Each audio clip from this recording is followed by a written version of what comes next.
Em nome do Pai, do Filho e do Espírito Santo. Amém. Peçamos à Virgem Santíssima que esteja conosco nessa noite e nos ajude a compreender e amar tudo aquilo que seu Filho quer nos ensinar. Ave Maria, cheia de graça, o Senhor é convosco. Bendita sois vós entre as mulheres, e bendito é o fruto de vosso ventre, Jesus. Santa Maria, Mãe de Deus, rogai por nós, pecadores, agora e na hora de nossa morte. Amém. Nossa Senhora, Mãe da Igreja, rogai por nós. São José, rogai por nós. São Lourenço, rogai por nós. Em nome do Pai, do Filho e do Espírito Santo. Amém.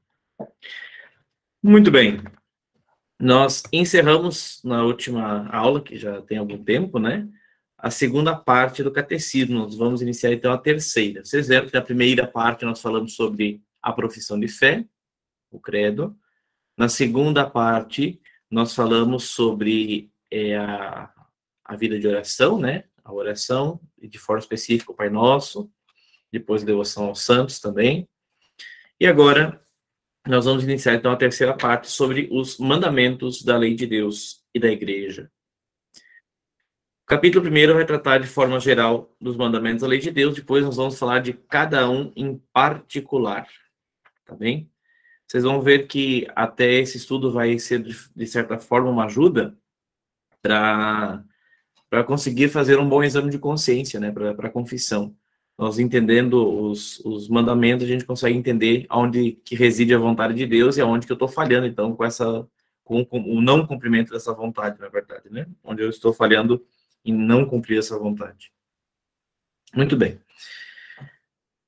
343 vai nos recordar aqui os 10 mandamentos da lei de Deus, que certamente vocês decoraram já na sua catequese, já aí há alguns anos, né? E tem isso em mente até hoje. Talvez nem todos tenham de cor a sequência dos 10, né? Exatamente, né? Mas todos sabem quais são os 10 mandamentos. Isso eu acho que é fácil a gente notar, né? As pessoas sabem quais são os mandamentos. Talvez não sabem a ordem, talvez não na sequência, mas sabem quais são. Mas eu preciso notar, e vocês vejam ali no seu catecismo, eles escritos, e gravem uma coisa, que vai ser bem importante para o nosso estudo. A diferença da primeira e da segunda tábua da lei. Nós vamos ver isso para frente. Os 3 primeiros mandamentos pertencem à primeira tábua da lei, e os 7 últimos à segunda tábua da lei. Isso já nos próximos números aqui a gente vai falar, mas vamos adiantando já. Veja que nós vamos ler, então, os 3 primeiros, eles se referem diretamente a Deus, certo?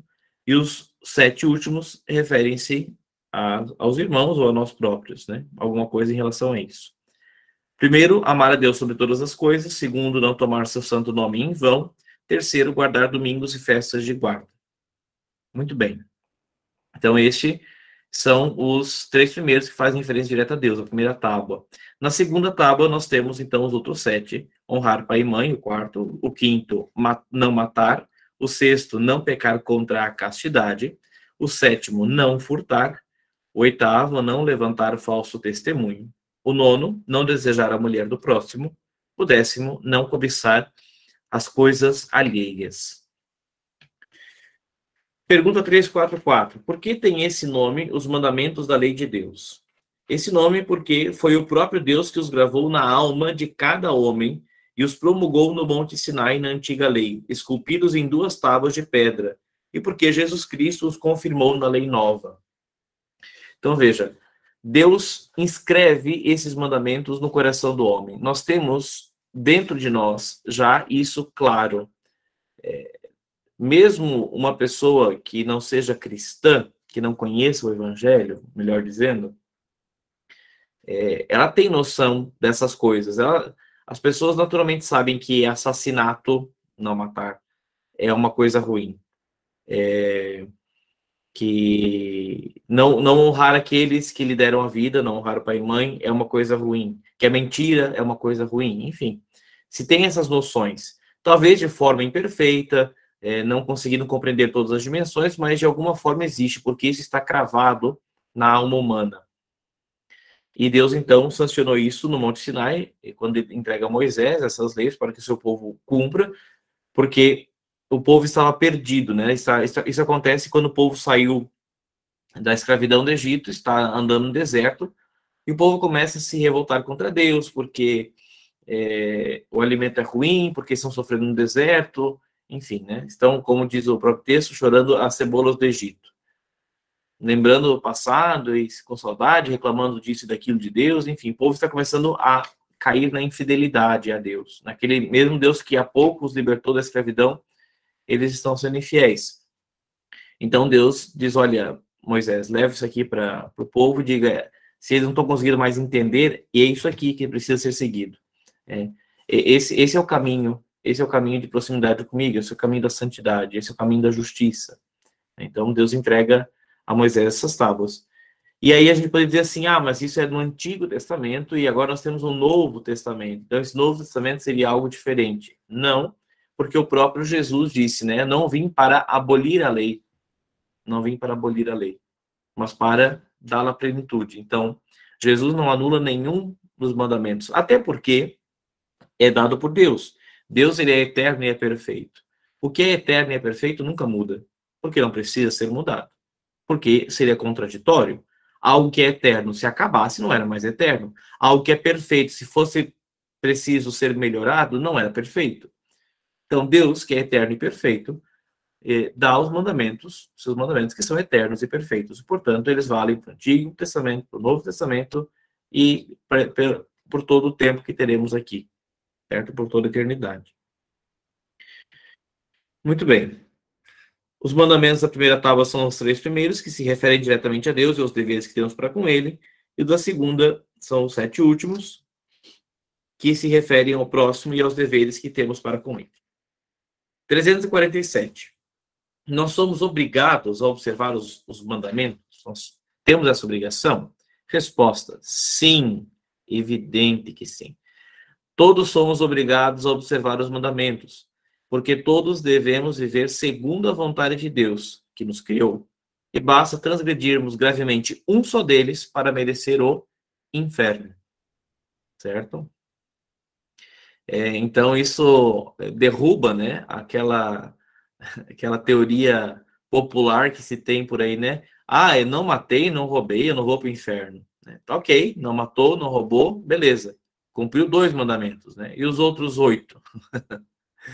Certo? Então, os pecados que existem, ou seja, as ofensas a Deus, aquilo que nos faz nos desligar, já falei para vocês em outras vezes, mas vou repetir, né?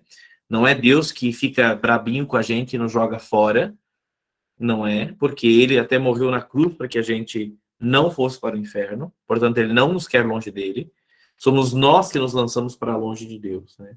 Quando cometemos pecado. Somos nós que dizemos, eu não quero o Senhor, não preciso do Senhor, porque eu saí do seu caminho, então quer dizer que eu sou melhor.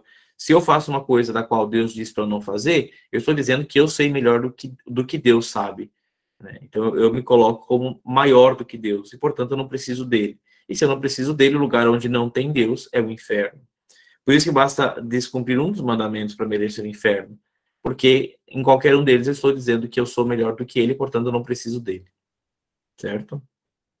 Por mais que você não fale isso com a sua boca ou mesmo com a sua mente, mas você está fazendo isso com as suas atitudes, com as suas escolhas, né? Você está fazendo isso na prática, né? Uhum. Podemos observar os mandamentos, ou seja, nós somos capazes, é possível isso, porque, meu Deus, ainda, no mundo de hoje, será que é possível ainda viver esses 10 mandamentos? Será que não está se exigindo demais? Então vamos ver. Resposta. Podemos, sem dúvida, observar os mandamentos da lei de Deus, porque Deus não nos manda nenhuma coisa impossível e dá a graça para os observar a quem a pede devidamente. Vejam, Deus não está pedindo nada impossível. Nada humanamente impossível. Tá?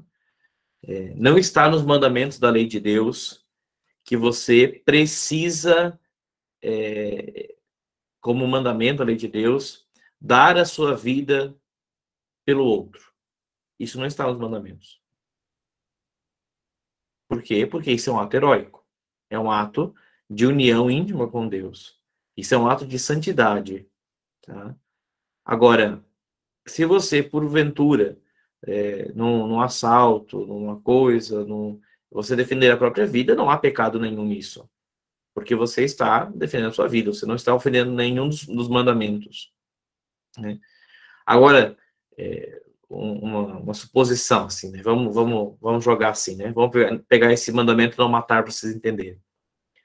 Então, eu acabei de me confessar, né? Vim para casa, estou aqui em casa, recém-confessado, fiz a minha penitência, rezei meu terço, e entra um assaltante na minha casa.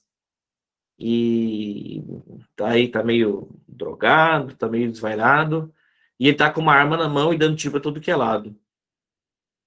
E eu tenho uma arma aqui debaixo da minha mesa, posso pegar e matá-lo. Né? Eu posso fazer isso e não incorro em pecado nenhum, porque estou defendendo a minha própria vida. Então, se eu fizer isso, não incorre no pecado de não matar, porque eu não quis matá-lo, eu defendi a minha vida, certo? Então, não ofende a Deus isso. Agora, se eu, né, acabei de confessar, tal, tô assim, a gente nunca pode supor a nossa salvação, mas, poxa, é mais fácil que eu me salve do que esse pobre coitado aí, né, que tá aí assassinando. Então, quem sabe no ato heróico eu penso assim, olha, então deixa que ele me mate, mas porque é mais chance de eu me salvar do que se ele morrer agora. E quem sabe se ele continuar vivo, ele pode se converter e mudar de vida. Isso é fácil fazer? Não, isso é um ato heróico, um ato de união a Deus profunda, né, que pouquíssimos têm essa condição, essa capacidade dada por Deus. Por isso que dar a vida pelo outro, num caso como esse, por exemplo, não está nos mandamentos. É um ato heróico, um ato de santidade, de união íntima com Deus. Mas não é um dos mandamentos. Por quê? Porque isso é algo sobrenatural. É algo que vai além da nossa capacidade. Que precisa da graça de Deus, que precisa da abertura, precisa da santidade, tudo isso. Agora, os 10 mandamentos, não. Os 10 mandamentos, eles não estão além da nossa capacidade ou além da nossa natureza. Nada para nós desses 10 é impossível. Pode ser que seja difícil um ou outro por causa das suas tendências, das suas seduções, tentações, suas inclinações, mas impossível não é nenhuma delas. Né? Impossível nenhum dos mandamentos é. O que se deve considerar em cada mandamento? Em cada mandamento deve-se considerar a parte positiva e a parte negativa. Ou seja, o que nos é ordenado e o que nos é proibido. Certo? Então, em cada mandamento, a gente vai ver que tem uma coisa que é ordenada, ó, devemos fazer isso positivamente, então deve ser feito isso, e não deve ser feito aquilo. Então, a parte negativa, certo? Então, positivo e negativo nesse sentido, né? Positivo aquilo que se deve fazer e negativo aquilo que não se deve fazer. Muito bem. Você passar essa rápida introdução geral, vamos mandamento por mandamento, certo? Capítulo 2 dos mandamentos que se referem a Deus, portanto, os da primeira tábua da lei, ou seja, os 3 primeiros mandamentos. Parágrafo 1º do primeiro mandamento da lei de Deus, 350.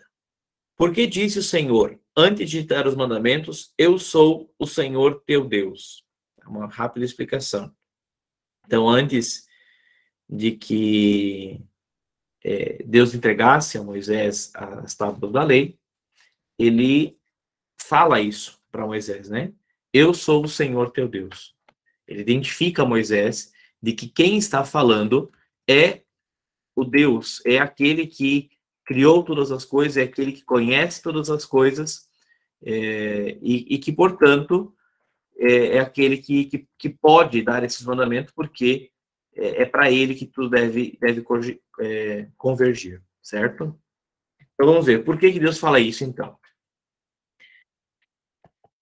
Antes de promulgar os seus mandamentos, Deus disse, eu sou o Senhor teu Deus, para que saibamos que Deus, sendo o nosso Criador e Senhor, pode mandar o que quiser, e nós, criaturas suas, somos obrigados a obedecer-lhe. Obrigados, claro, se você quiser se encontrar com ele. Se você quiser ir para o céu, certo? Agora, se você não quer ir para o céu, bem, aí tudo bem. Aí é com você, né? Aí você está no seu direito de querer ir para o inferno. Mas se você está buscando a Deus, bom, então só tem um caminho. Obedecendo, seguindo aquilo que Deus nos diz. Certo? Eu só queria ver se eu pegava aqui para ler para vocês a passagem. Mas depois eu encontro. Porque, bom, o mais importante é aquilo que nós já passamos aqui, né? Que é de fato essa identificação de Deus, né? Deus dizendo, então, que Ele é quem pode fazer e nós devemos obedecê-lo pela nossa salvação. Aqui, a encontrei. Êxodo, capítulo 20. Deus pronunciou todas essas palavras que seguem. Então, quem quiser acompanhar na sua Bíblia, Êxodo, capítulo 20, a partir do versículo 1 ali. Eu sou o Senhor teu Deus, que te libertou do Egito, lugar da escravidão. Não terás outros deuses além de mim. Não fará para ti ídolos, nem figura alguma do que exista em cima nos céus, nem embaixo na terra, nem do que existe nas águas debaixo da terra. Não te prostrarás diante deles, nem lhes prestarás culto, pois eu, o Senhor teu Deus, sou um Deus ciumento. Castigo a culpa dos pais nos filhos até a terceira e quarta geração dos que me odeiam, mas uso de misericórdia por 1000 gerações para com os que me amam e guardam meus mandamentos. Então veja, então é o relato do primeiro mandamento, né? Da lei de Deus, que a gente geralmente resume assim: amarás a Deus sobre todas as coisas. Mas veja que aqui, então, a parte positiva, né? Que nós devemos amar a Deus sobre todas as coisas. A parte negativa, não fará para ti ídolos. Não adorarás ninguém que esteja, né, no lugar de Deus. Não te prostrarás diante dos ídolos. Não prestarás cultos aos ídolos. Certo? Então, veja, a parte negativa, o que se deve fazer e o que não se deve fazer. Vamos continuar aqui no Catecismo. 351. O que nos ordena Deus com as palavras do primeiro mandamento, amar a Deus sobre todas as coisas. Com essas palavras, Deus nos ordena que o reconheçamos, adoremos, amemos e sirvamos a Ele só, como a nosso soberano Senhor. Portanto, Deus, o Criador, deve ter exclusividade, deve ser Ele o único que nós vamos reconhecer, adorar, amar e servir. Se o nosso coração estiver dividido, quer dizer, eu até amo Deus, até busco servir a Deus, mas eu também quero servir aqui aos meus interesses, às minhas vontades. Então, eu não estou cumprindo plenamente, ao menos, a parte positiva deste mandamento. Certo? Então, esses verbos ali são bem importantes, tá? Reconhecer, adorar, amar e servir. Reconhecer, adorar, amar e servir a Deus. E apenas a Ele. Certo? Como se cumpre esse mandamento? Cumpre-se o primeiro mandamento com o exercício do culto interno e externo. O que é culto interno? É a honra que se presta a Deus só com as faculdades da alma, ou seja, com a inteligência e com a vontade. Portanto, reconhecer, adorar, amar e servir a Deus no culto interno, de forma interna, é fazer isso com a minha inteligência e com a minha vontade. É colocar o assentimento da minha inteligência declinado à confiança e à fé em Deus e a minha vontade submissa à vontade de Deus. Diz Padre Deon, que é um sacerdote francês do início do século XX, ele diz que a única coisa, outros santos também dizem isso, mas eu me recordo textualmente dele, que a única coisa que o ser humano tem de si, próprio de si, é a sua vontade. Né? Tudo que nós temos, podemos pensar que vai chegar à conclusão de que de algum lugar veio. Agora, a vontade é minha. A vontade é uma coisa que é minha e, portanto, é o sacrifício mais perfeito, o sacrifício da vontade. Eu posso sacrificar o meu estômago deixando de comer, eu posso sacrificar vamos dizer assim, os meus impulsos, né? Deixando de ser perverso, deixando de ser lascivo. Agora, todas essas coisas, ok, né? Elas existem, poderiam não existir, independente de mim, existiriam. Agora, a minha vontade, se eu não existisse, ela não existiria. Então, o que eu tenho que é meu, que é próprio, é a vontade. Então, quando eu entrego a minha vontade, deixo a minha vontade, rejeito a minha vontade para fazer a de Deus, ali reside o culto mais perfeito, né? E aqui ele relata isso como culto interno. Mas também através do culto externo, que é a homenagem que se presta a Deus por meio de atos exteriores e de objetos sensíveis.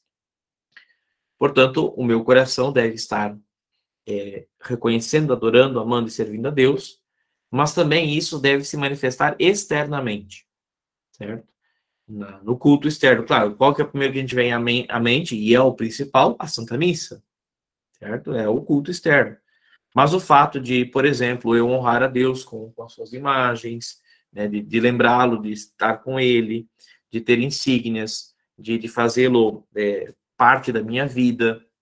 Por quê? Vejam, quando você tem um sinal de Deus junto consigo, ele não pode ser uma questão de vaidade, certo? Tem que cuidar com isso para que não caia na vaidade, né? Então, eu uso a minha correntinha com a cruz, porque eu quero mostrar para todos que eu sou um homem muito santo e piedoso. Bom, então você está usando pelo motivo errado. Não tem que parar de usar, mas tem que rever a tua motivação, né? Porque tá pervertida. Os sinais externos que a gente pode carregar junto de nós, eles devem servir para dois motivos, para duas coisas. Primeiro, para testemunhar às outras pessoas a nossa fé. Elas precisam saber que nós não podemos ter vergonha de quem somos, né? De sermos cristãos, de amarmos a Virgem Santíssima, de confiarmos no nosso anjo da guarda, de termos nossos santos intercessores, de amar a cruz do Senhor e por isso carregá-la, das mais diversas formas possíveis. Então, sim, é para que as pessoas possam ver vivamente que essas coisas fazem parte da minha vida e são essas coisas que dão sentido à minha vida.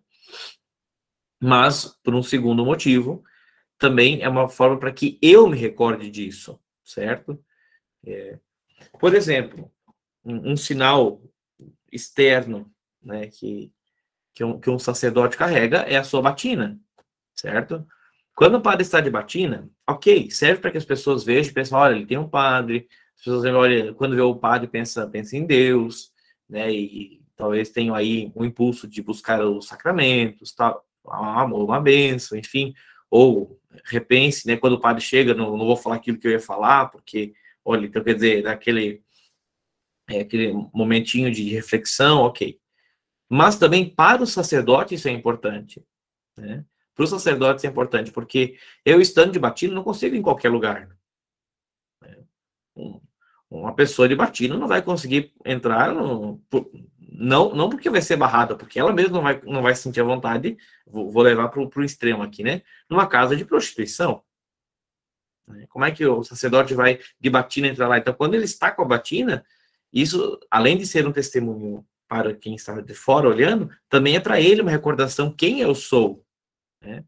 Eu sou um sacerdote, portanto, o preto da batina é eu morri.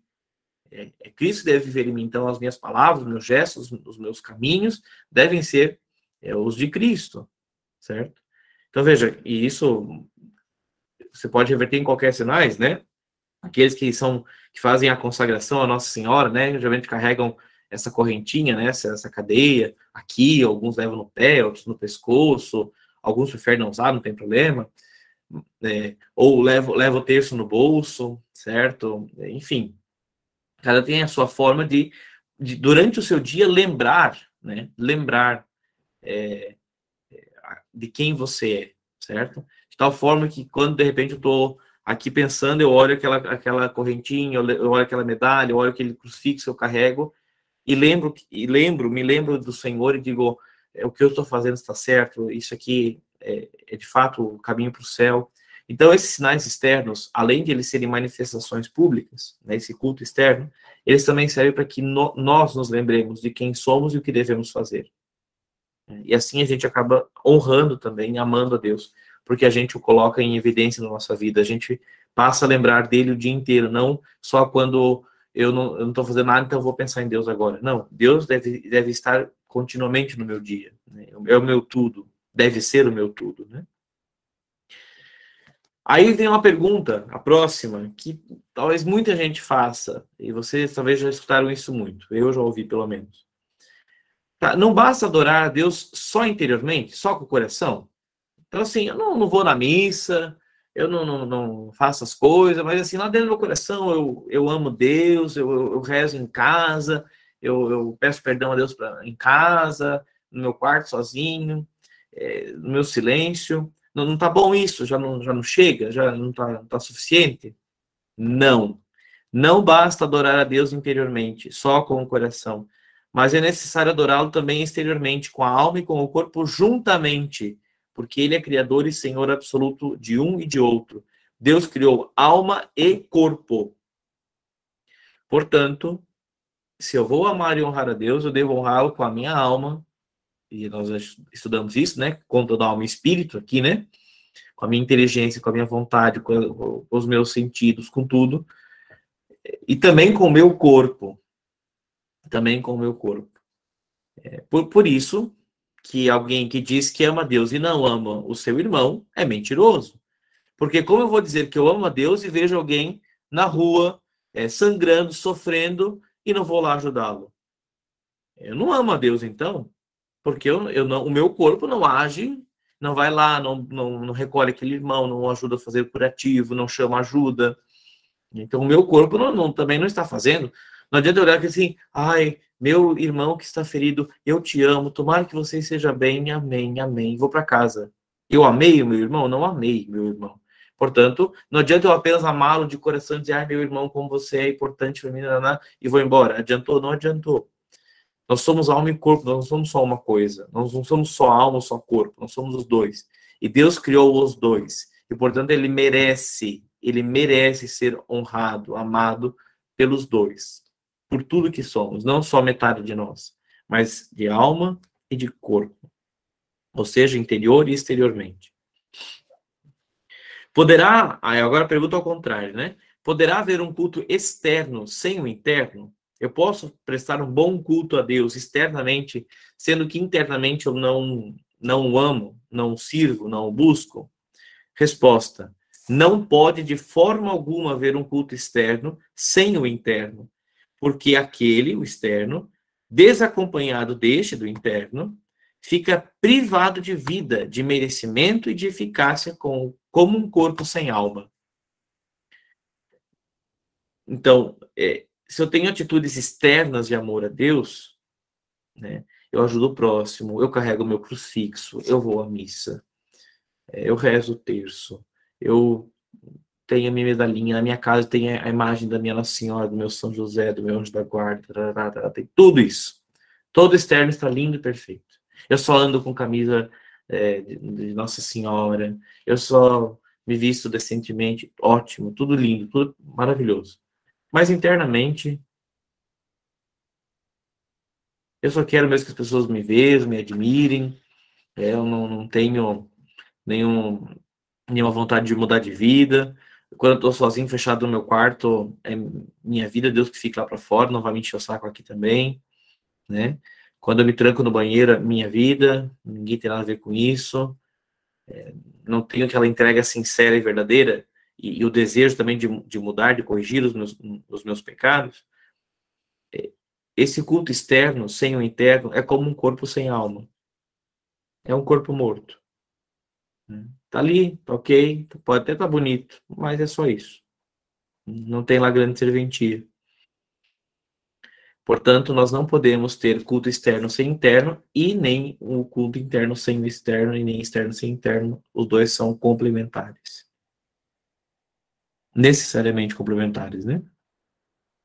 Muito bem. O que nos proíbe o primeiro mandamento? Qual a parte negativa, portanto, deste primeiro mandamento? O primeiro mandamento proíbe-nos a idolatria, a superstição, o sacrilégio, a heresia e todo e qualquer outro pecado contra a religião. Vamos ver um por um. O que é idolatria? Chama-se idolatria o prestar a alguma criatura, por exemplo, a uma estátua, a uma imagem, a um homem, o culto supremo de adoração, devido só a Deus. Portanto, quando eu vou adorar algo, alguma coisa, na mesma força de Deus, eu estou cometendo o quê? Idolatria. Ah, não, mas isso é uma coisa do passado, padre, que na Bíblia tinha, né, que construíram ali o bezerro de ouro, e eu adorava como Deus, capaz que se alguém vai fazer hoje, né? É, bom, é só você entrar na casa de qualquer pessoa, inclusive católicos, e inclusive católicos de missa frequente, você entra na casa e você vê ali um Buda, ali, porque ele me traz tranquilidade e paz. Ah, é? Ele é Deus? Porque é Deus que traz isso. Portanto, você está adorando a duas coisas, né? Além da imagem que está na sua casa, você está adorando aquele suposto homem que te traria isso. Bom, se ele é teu Deus, então você não está cumprindo o primeiro mandamento. Então, eu tenho aqui esse elefantezinho virado de bunda para a porta da minha casa para me trazer dinheiro e prosperidade. Ah, é? Esse elefantezinho, essa estatuazinha ali de gesso, vai te trazer isso? Bom, ele é Deus então. Então você está adorando imagens. Ah, mas eu não saio sem o meu pezinho de coelho e meu trevo de 4 folhas. Por quê? Porque senão eu tenho azar o dia inteiro. Ah, são eles que te garantem a sorte? Então eles são Deus. Eles são Deus. E assim a gente pode ir coisa por coisa, né? Coisa por coisa. Quando não existem alguns que fazem escrachadamente, né? Tem cultos aí, seitas por aí que adoram realmente outras coisas como Deus. Pessoas, objetos, enfim. Né? Ou mesmo, né? Podemos aqui acrescentar, né? A idolatria, por exemplo, ao dinheiro, né? Onde tudo que a minha vida acontece em torno de conseguir dinheiro. Tudo que eu faço na minha vida é pensando em conseguir dinheiro, né? Então, o dinheiro é o seu Deus. Não poderá servir a dois senhores, diz a Sagrada Escritura, né? Ou a Deus ou ao dinheiro. Serve a um e abandona o outro. Não dá para ser fiel aos dois. Ou então, é, o meu Deus é o poder, né? Enquanto eu não conseguir ser poderoso, até posso ser pobre, né? Posso ter pouco dinheiro, mas eu quero conseguir mandar, eu quero conseguir determinar, né? Então o poder é o meu Deus, né? Quando eu for poderoso, eu vou ser feliz. Então, se é o poder que traz felicidade, então ele é o teu Deus. Porque quem traz felicidade é Deus.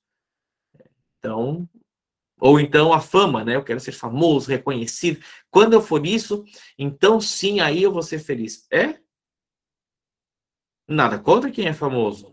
Tudo bem, se você se tornou famoso e, bom, faça bom uso disso, aproveite isso para evangelizar, aproveite disso para levar a vida verdadeira às pessoas que te ouvem, que te escutam, que conversam contigo. Tá ótimo. Agora, se não, então para manter a minha fama, agora eu vou parar de falar um pouquinho de Deus, vou até falar uma outras coisinhas aqui diferentes. Então, vai lá, né? A fama é mais importante do que o amor a Deus, né? Eu vou dar uma defendidinha aqui, só de leve, aí umas pautas que hoje em dia tá em voga, todo mundo tá falando que, que uma união de homossexuais é normal, é bom. Então, eu vou falar isso também, que mal que tem, né? Só para assim, não vou dizer que eu defendo, mas que tanto faz. Bom, então, para não perder minha fama, ou meu dinheiro, ou meu poder. Então, essas coisas são o teu Deus, certo? Então, sim, existe idolatria e muita idolatria no mundo de hoje, das mais diversas formas, muito mais que no Antigo Testamento. Tá? Como está expressa na Sagrada Escritura essa proibição da idolatria, né? Eu já li para vocês, mas vamos repetir aqui. Não farás para ti imagem de escultura, nem figura alguma de tudo que há em cima no céu e do que há embaixo na terra. E não adorarás tais coisas, nem lhes darás culto. Muito bem, nós já tínhamos lido sobre isso, né? 359. Como está expressa na Sagrada Escritura? Oh, perdão. 360. Proíbem essas palavras todas as espécies de imagens? Então, já que Deus disse para não adorar imagens, né? Aquela pergunta mais cansativa dos nossos irmãos separados aí, né? Que pertencem a seitas cristãs, né? Mas Deus proibiu imagens, por que os católicos continuam fazendo imagens, né? Então, isso quer dizer que, então, quando Deus falou isso, ele proibiu todo e qualquer tipo de escultura, de imagem? Não, por certo que não, por certo que não. Mas só as das falsas divindades, feitas com o intuito de adoração, como faziam os idólatras. E tanto isso é verdade que o próprio Deus deu ordem a Moisés, o próprio Moisés que recebeu esse mandamento, para fazer algumas estátuas, né? Como as duas estátuas de querubins que estavam sobre a arca. Querubins são anjos, né? E a serpente de bronze no deserto, que ao olhar para a serpente de bronze, e portanto, olhando para a serpente se lembrar de Deus, as pessoas seriam curadas das picadas das serpentes que estavam ali junto com o povo. Então vejam, quais são as imagens proibidas? Aquelas que de alguma forma lhe causam idolatria, que você vai adorá-la como um Deus, tá? Não é uma imagem assim. Bom, se fosse assim, nós teríamos que pegar todas as fotos que nós temos e jogar no lixo, porque são imagens. Não precisa ser necessariamente uma escultura, pode ser até uma imagem digital hoje em dia, né? Nessa época, obviamente, não existia, mas uma imagem digital. Bom, eu poderia adorá-la como Deus. Eu poderia pegar uma foto, poderia pegar alguma coisa e adorá-la como Deus. Isso não significa. Você faz ali um busto de homenagem ao fundador da cidade, coloca lá, né, o seu José Pedro da Silva e Sauro, fundador deste município, nossa gratidão. É um pecado isso? Não. Uma homenagem ao homem que fundou a cidade. Ninguém está adorando-o como Deus. E ninguém vai prestar culto ao seu José da Silva Sauro lá. Né? Então, são coisas distintas. Agora, quando eu construo uma imagem, tenho uma imagem para que aquela imagem, tenha o serviço de Deus, né? E aí, claro, a gente tem que ter um pouco de cuidado, voltando às nossas casas, de assim, né? Então, ai, padre, tem ali, alguém me deu um budinha de presente, mas assim, eu não acredito que isso vai trazer nada, só tem ali como enfeite, para agradar a pessoa que me deu, né? Tira isso da tua casa. Destrói. Quebra, joga no lixo, enterra isso, joga na lixeira da caçamba do lixeiro, joga no rio se não for poluir, descarta esse negócio, arranca da tua casa, porque sabe Deus o que foi que fizeram antes de chegar na tua casa para isso, né? E mesmo se não tenham feito nada, para que ter um símbolo desse que confunde, né? Uma pessoa que entrar na tua casa não vai perguntar para você se você acredita ou não, ela vai olhar e vai imaginar, bom, ela acredita, se está aqui é porque ela acredita. Então, não, se é uma imagem que supõe algum tipo de idolatria, joga fora. Se faça um favor. Ah, mas vou magoar quem me deu. Bom, melhor uma pessoa magoada aqui na Terra do que você uma eternidade no inferno, né? Então, taca isso no lixo, tá bom? Muito bem. E sabe o que é triste? Eu já vi católicos de novo, frequentes, presentear outro católico com imagens dessa. Ai, meu Senhor. Deus queira que seja por ignorância no bom uso desse termo, né? Porque não sabem o que estão fazendo. Porque se sabem, além de ter o pecado pessoal, estão sendo causa de pecado para o outro, né?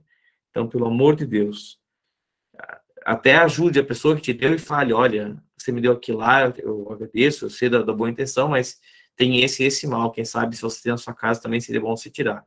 Então, é bom a gente começar a ter um pouquinho, uma mentalidade católica mais firme, né? E não tão frouxa, certo? Onde a gente acha que agradar uma pessoa é mais importante do que agradar a Deus, né? Então, vamos com coerência na nossa vida de fé.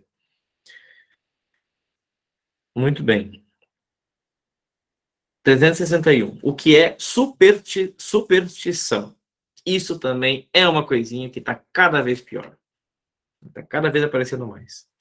Chama-se superstição toda e qualquer devoção contrária à doutrina e ao uso da igreja, bem como o atribuir a uma ação ou alguma coisa uma virtude sobrenatural que ela não tem. Eu já falei antes aqui, né, o trivinho de 4 folhas, pezinho de coelho, não passo debaixo da escada, vi um gato preto, coisinha que a gente acha, é bobeirinha, bobagemzinha, né? Então tá bom. Então vai brincando disso. Vai brincando de colocar características de Deus nessas coisas, né? São essas coisas que definem, olha. Uma vez até alguém veio me perguntar assim, né? Aí, padre, me fizeram uma macumba, será que isso pega? Bom, se você deixa, pega. Bom, é um trabalho feito com Satanás. Se você está em pecado mortal, não quer se confessar, não quer mudar de vida, não quer buscar a Eucaristia, estando já confessado. Bem claro isso, né? Você está dizendo o quê? Que Satanás tem as portas abertas na sua vida. Então, sim. Agora, alguém fez uma macumba e deixou na porta da minha casa. Mas eu me confessei, eu tenho vida de penitência, eu tenho vida de oração. Chuta aquilo lá, põe num saco de lixo e descarta. Não é possível que você ache que uma galinha preta morta tem mais poder do que Deus Todo-Poderoso, que te ama e te perdoa se você tiver algum pecado. Porque se você realmente acreditar que aquela galinha preta morta com um litrinho de cachaça, mas sei lá mais o que, jogada na porta da sua casa é mais forte do que Deus, bom, então a sua superstição está bem grande, né? Está bem grande. Se você realmente tiver medo, não vou sair hoje porque fizeram isso na minha casa. Bom, se você está em pecado mortal, é bom cuidar mesmo, porque Satanás você já abriu a porta para ele, então é só mais uma entradinha. Agora, se você tá buscando ser fiel, pelo amor de Deus, né? Isso aí é ridículo, certo? É ridículo. Deus, querer fazer Deus competir com um litro de cachaça, tenha dó, né? Muito bem. E, bom, superstição já poderia citar mais 300 mil aqui, né? Mas eu acredito que vocês conheçam aí várias, né? Então, tomem cuidado quando alguma coisa toma o lugar de Deus, né? Ou ela toma uma situação, uma posição da qual seria algo sobrenatural, uma virtude, um poder, uma força sobrenatural que aquela coisa ou aquela pessoa tem ou aquela situação tem. Cuidado, né? Cuidado, isso não vem de Deus. 362. O que é o sacrilégio? Sacrilégio é a profanação de um lugar, de uma pessoa, ou de uma coisa consagrada a Deus ou destinada ao seu culto. Então, profanar alguma coisa é quando o sacrilégio é quando eu faço a profanação, né? Ou seja, quando eu desonro, vamos dizer assim, alguma coisa que foi reservada para Deus. Então, ali ele fala de três situações, né? Um lugar, uma pessoa, uma coisa. Vou dar exemplos, né? Profanação de um lugar. A igreja foi consagrada para ser um lugar de Deus. E aí eu entro na igreja dançando e rebolando até o chão. Dançando na boquinha da garrafa, quem é dos antigos aí, né? Isso é uma profanação, né? Isso, portanto, é um sacrilégio. Você fazer dentro de um lugar de culto, fazer um gesto obsceno, fazer alguma coisa de sátira, certo? Eu entrei na igreja e dei um tiro na cabeça de alguém. Além do pecado de matar, você cometeu ali também um sacrilégio. Você fez isso dentro de uma igreja, um lugar santo, né? Você cometeu um pecado dentro de um lugar santo, né? Eu traí a minha esposa, meu esposo, dentro da igreja. Além da traição já ser um pecado em si, é um pecado com um agravante ainda maior, porque ofendeu também o primeiro mandamento, cometendo um sacrilégio dentro de um lugar sagrado, certo? Então, lugar, pessoa. Uma pessoa consagrada a Deus, um sacerdote, um religioso, uma religiosa, eles são de Deus, portanto, quando você comete alguma coisa impura com alguma dessas pessoas, além do pecado em si, você está cometendo um sacrilégio. Isso vale para o próprio também, para o próprio sacerdote, para o próprio religioso, religiosa, né? Então,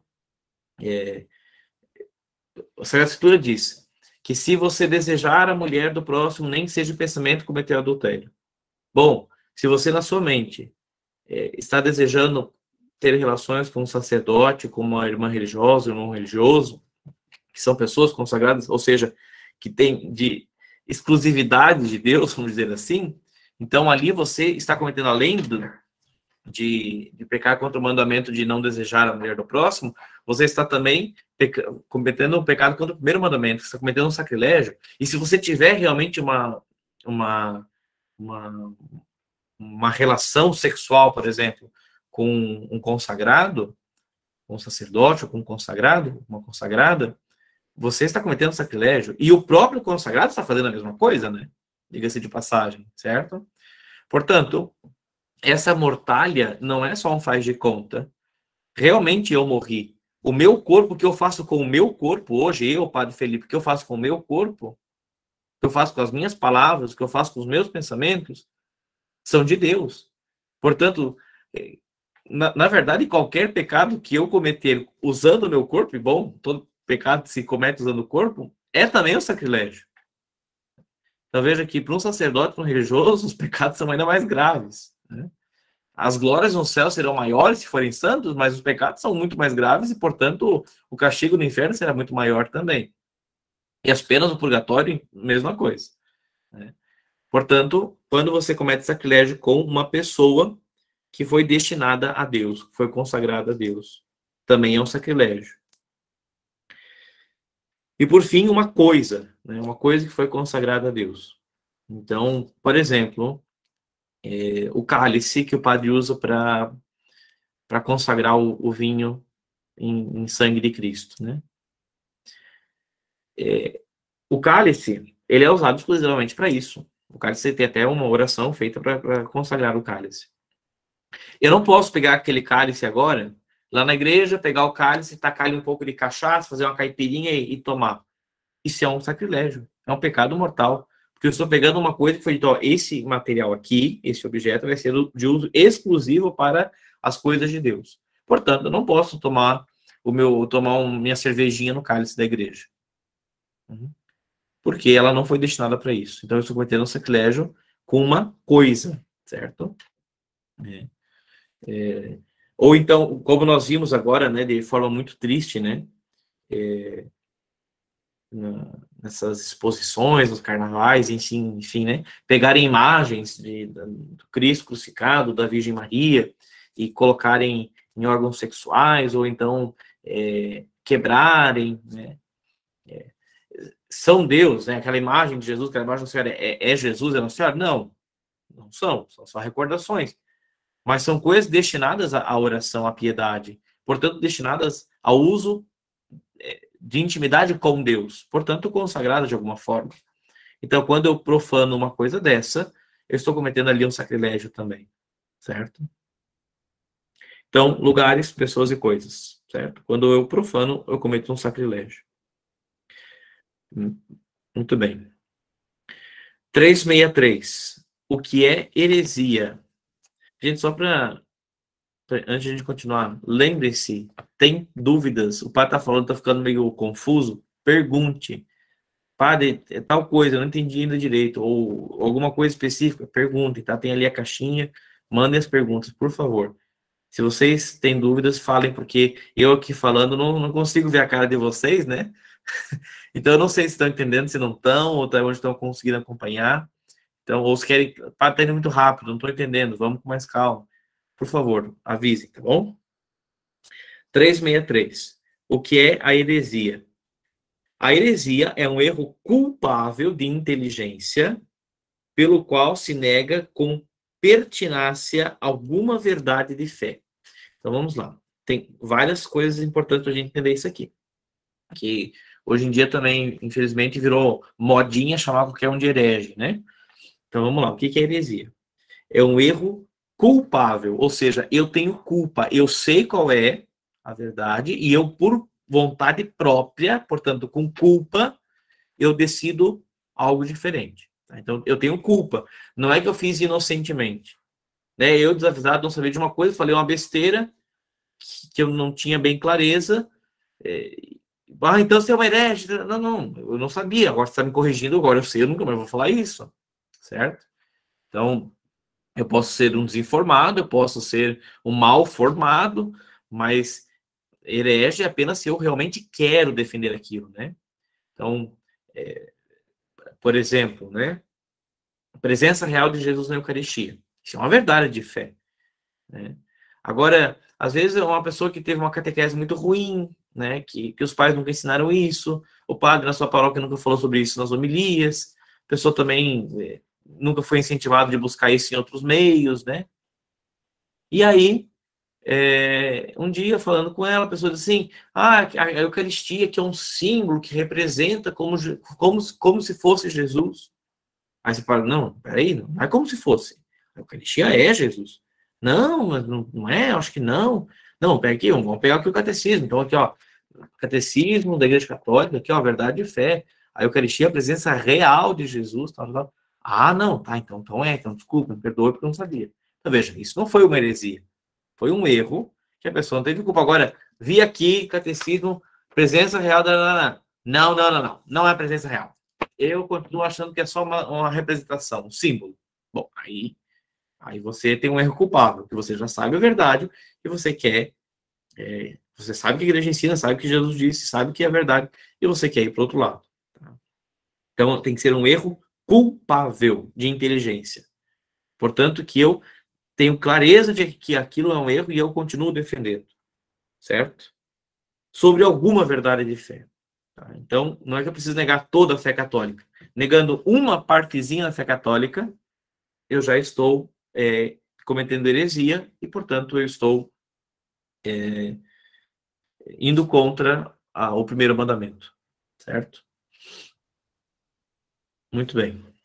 Como a gente já falou isso quando a gente estudou a profissão de fé, né? Mas vale a pena retomar essa questão. Algumas coisas a gente pode compreender da nossa fé. E a gente deve buscar compreender o máximo que a gente pode. Por isso que a gente está estudando o catecismo da igreja. Né? A gente deve buscar conhecer.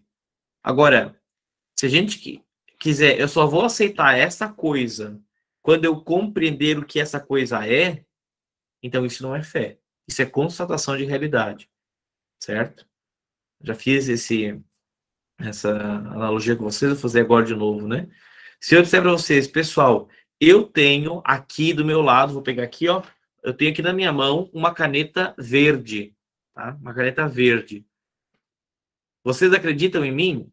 Aí alguém pode dizer assim, eu acredito, o padre não ia mentir uma coisa dessa. Ou alguém diz assim, não, o padre tá sacaneando a gente, isso não deve ter caneta verde nenhuma, talvez uma azul, uma preta, que é mais normal, né? Até uma vermelha, mas verde. Verde não. Então, o que estão fazendo? Um ato de fé. Ou você tem fé ou não tem fé em mim. Certo? Você acredita em mim ou não acredita. E num ser humano, tudo bem você não ter fé no ser humano. Você pode duvidar do padre. Você pode duvidar que não tem caneta verde nenhuma, que não tem pecado nenhum. Porque eu sou um ser humano. Agora, se Deus disser, aqui existe uma caneta verde. Então, pronto. Tem uma caneta verde. Se Deus disse, está dito. Porque Deus não mente. Deus não engana e nem se engana. Portanto, ele é a verdade, o caminho, a verdade e a vida. Deus é a verdade. Portanto, se Deus disse, olha, vocês não estão vendo, mas aqui tem uma caneta verde. Eu vou dar a minha vida para defender que existe uma caneta verde aqui nessa sala. Mesmo que eu não esteja vendo, que eu não tenha nenhuma referência. Se Deus disse, mas não, eu preciso compreender. Bom, então, se você precisa compreender, você não confia em Deus. Certo? Você pode buscar compreender, deve buscar compreender o máximo que você puder para amar ainda mais a Deus. Mas não, eu só vou acreditar se eu compreender. Então você não está tendo fé, você está constatando uma realidade. Por quê? Agora veja. Antes eu falei, eu tenho uma caneta verde aqui. Alguns talvez acreditaram, outros não acreditaram. Tiveram fé ou não tiveram. Agora, se fizer isso aqui, pessoal, eu tenho uma caneta verde na minha mão. Todo mundo vai dizer sim, é verdade, ele tem uma caneta verde na mão. Por quê? Porque todos estão vendo a caneta verde. Isso é fé? Não. Isso é constatação da realidade. Mesmo as pessoas que não tinham fé em mim antes, achavam, não, o padre está sacaneando, não tem caneta verde, agora elas concordam que tem caneta verde. Por quê? Acreditaram em mim? Não. Porque estão vendo com os próprios olhos. Isso não é fé, isso é constatação. Certo? Então, por que eu digo isso? Porque a gente pode pegar, talvez, alguns artigos da fé que a gente possa não compreender. Eu vou dar um exemplo aqui que às vezes é bem comum das pessoas ficarem um pouco perdidas isso aí, né? A virgindade de Nossa Senhora. A igreja diz que Nossa Senhora é virgem. Foi virgem antes, durante e é virgem depois do parto. Aí você pode dizer assim, olha, eu até entendo e acredito, racionalmente, que Nossa Senhora era virgem antes de conceber Jesus. Isso, tudo bem, posso acreditar. Nossa Senhora nunca teve relações com ninguém, beleza. Agora, eu acreditar que durante o parto ela permaneceu virgem, vamos dizer com algumas palavras um pouco mais técnicas aqui, que o ímen de Nossa Senhora não se rompeu no parto e que depois ele permaneceu não rompido ou não se ligou de novo, aí não, aí eu não tenho como cientificamente comprovar isso, não dá, então eu não acredito nisso. Bom, então você é um herege.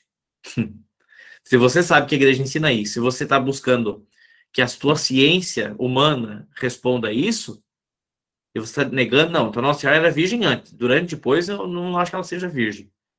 Então você, aí sim, você deu um erro culpável, porque a igreja está afirmando Nossa Senhora é virgem antes, durante e depois do parto.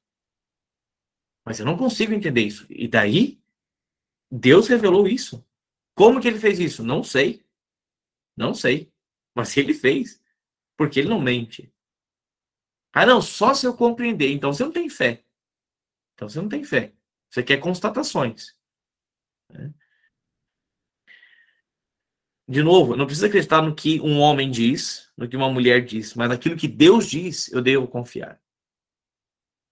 Eu devo acreditar.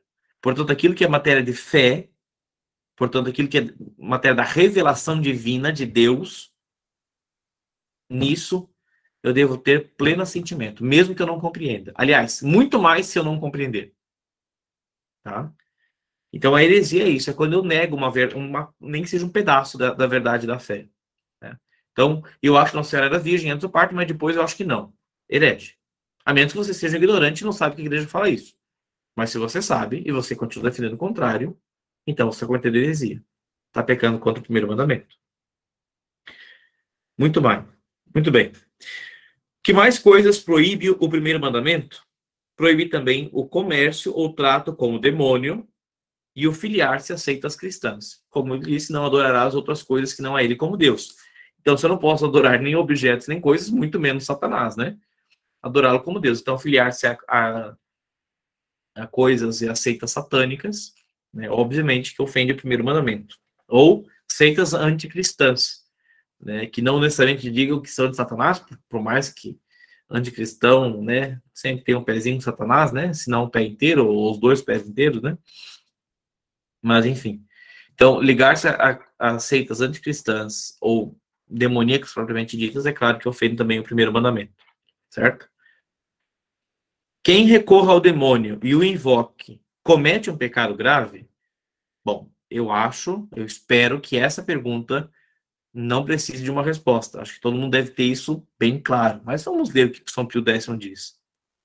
Quem recorre ao demônio e o invoca comete um pecado enorme, porque o demônio é o mais perverso inimigo de Deus e do homem.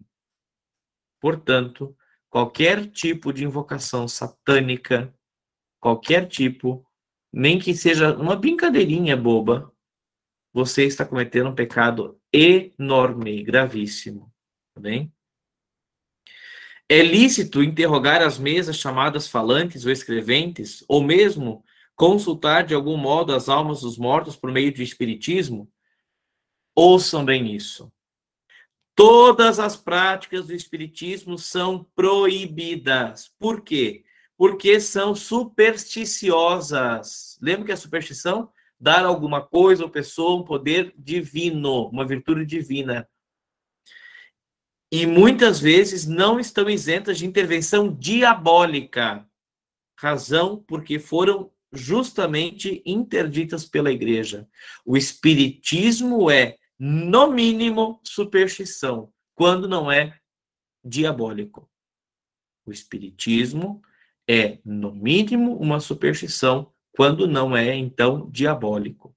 Ou seja, ir a essas mesas, essas seitas espíritas, fazer passe, fazer isso o quê. Ah, mas eles falam de Jesus lá. Sim, Satanás sabe a Bíblia de cor. Duvida? Pega o Evangelho. Satanás tenta Jesus com a palavra de Deus. Não é porque eu falo Senhor, Senhor, que eu vou entrar no reino dos céus. Não é porque alguém fala o nome de Jesus ou de Maria que está com a verdade. Porque ele pode perverter, pode dar um ar de verdade, normalidade, e ali colocar, e aí é a pior coisa, porque é uma enganação velada. Não são nem honestos de dizer que não creem na ressurreição, o que não creem na verdade de Jesus. Disfarçam, o que é pior ainda.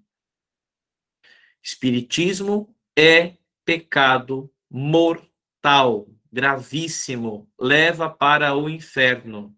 Preciso ser mais claro que isso? Acho que não, né? Então tá bom. O primeiro mandamento proíbe acaso honrar e invocar os anjos e os santos? Então vamos lá. Nós falamos isso já na última aula, no finalzinho da última aula, né? Mas vamos voltar.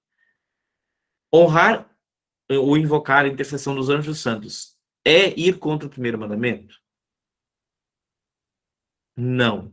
Por que não? Não é proibido honrar e invocar os anjos santos, e até é recomendável, nós devemos fazer, porque é uma coisa boa e útil, e altamente recomendada pela igreja, já que eles são amigos de Deus e nós intercessores juntos dele. Acrescento, porque quando nós invocamos ou honramos os anjos santos, nós não os adoramos como Deus. E se você faz isso, você faz errado, e deve se corrigir, tá? Nossa Senhora não é deusa. São José não é Deus. Santo Antônio não é Deus. Santo Expedito não é Deus. Santa Clara não é Deus. São Francisco não é Deus. O anjo da guarda não é Deus. Todos eles são intercessores, como nós falamos bem já na última aula. E, portanto, são amigos de Deus, tão próximos de Deus. Nós devemos invocá-los para que a gente consiga, como eles, chegar perto de Deus. E não invocá-los como Deus. Não são eles que vão nos trazer os milagres, as graças, as virtudes. É Deus, mas eles são aqueles que vão ficar lá na porta de Deus. Ó Deus, lembra daquele meu amigo lá na terra, ele precisa disso, disso, daquilo. Ó Deus, ó, ajuda aquele fulaninho lá crescendo naquela virtude, tá precisando. Ó Deus, dá aquela graça para aquela pessoa, para ver se ela se converte. Então, esses são os nossos amigos. Portanto, quando a gente invoca anjos e santos, nós não estamos indo contra o primeiro mandamento, que nós não estamos adorando como Deus. Pessoal, nós já estouramos até um pouquinho o nosso horário aqui, mas eu vou só fazer a próxima pergunta, as outras a gente deixa para frente, tá? Porque essa daqui ainda tem muito ligada com a que a gente acabou de ler. 368. Sendo Jesus Cristo nosso único mediador junto de Deus, por que recorremos também à intercessão da Santíssima Virgem Maria e dos santos? Resposta.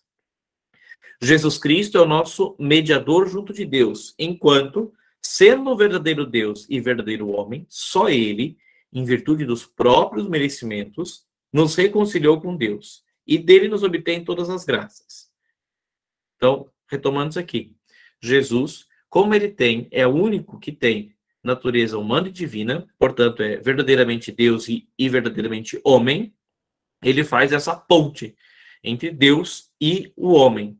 E, portanto, é por meio dele que nós conseguimos absolutamente todas as graças. Ele é o mediador. Mas a Santíssima Virgem e os santos, em virtude dos merecimentos de Jesus, não dos próprios, não é Maria pelos merecimentos dela, São José pelos merecimentos dele, não. Todos os santos, em virtude dos merecimentos de Jesus, e pela caridade que os une a Deus e a nós, eles então nos auxiliam com a sua intercessão a alcançar as graças que pedimos. E este é um dos grandes bens da comunhão dos santos, que nós já vimos também lá quando estudamos o Creio. Certo? Muito bem, pessoal. Nós encerramos aqui, retomamos na nossa próxima aula, no número 369. Tá bem? Vamos pedir, então, a graça de Deus para que a gente possa amá-lo, honrá-lo, servi-lo cada vez mais e cumprir com clareza e com dedicação esse primeiro mandamento. Em nome do Pai, do Filho e do Espírito Santo. Amém. Pai nosso que estais no céu, santificado seja o vosso nome. Venha a nós o vosso reino. Seja feita a vossa vontade, assim na terra como no céu. O pão nosso de cada dia nos dai hoje. Perdoai-nos as nossas ofensas, assim como nós perdoamos a quem nos tem ofendido. E não nos deixeis cair em tentação, mas livrai-nos do mal. Amém. O Senhor esteja convosco, e Ele está no meio de nós. Por intercessão de Maria Santíssima, de São José, de São Lourenço, que hoje celebramos, e dos nossos anjos da guarda, abençoe-vos Deus Todo-Poderoso, Pai, Filho e Espírito Santo. Amém.